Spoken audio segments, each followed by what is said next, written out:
శ్రీకృష్ణదేవరాయలు కళాపోషకుడు, మంచి కవి. ఆయనే ఎలా తెలిసింది మనకి?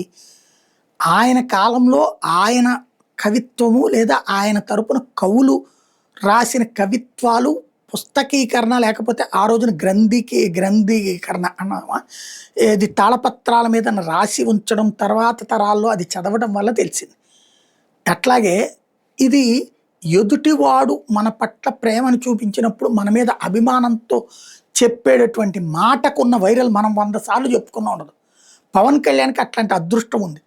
పవన్ కళ్యాణ్ ఎదుటి వాళ్ళ గురించి మాట్లాడేదానికంటే పవన్ కళ్యాణ్ గురించి మాట్లాడే కోట్లాది మంది ఉన్నారు. వీళ్ళు పవన్ కళ్యాణ్ని ఆరాధించే తీరే పవన్కి ఫెర్చింగ్. ఇప్పుడు ఉత్తరప్రదేశ్ ఎలక్షన్స్ అప్పుడు భారతీయ జనతా పార్టీ నరేంద్ర మోడీ ఒక వ్యాఖ్య చేశారు.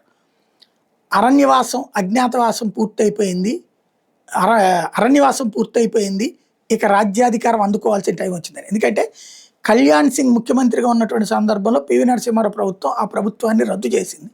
బికాజ్ అయోధ్య రామాలయ నిర్మాణం కోసం అప్పుడు బాబర్ కట్టడం కూల్చారని, అందుకు గాను ఆ ప్రభుత్వాన్ని రద్దు చేసింది. అప్పటి నుంచి చూసుకుంటే 2024కి వచ్చాడు, 2026కి వచ్చాడు. ఏది వేరు, సారీ, మన దీనికి వీళ్ళ టైంకి వచ్చేటప్పటికి 2014లో బీజేపీ సెంట్రల్ అధికారులు 2016, అప్పటికి 14 ఏళ్ళు అయిపోయింది మా అరణ్యవాసం పూర్తయ్యి.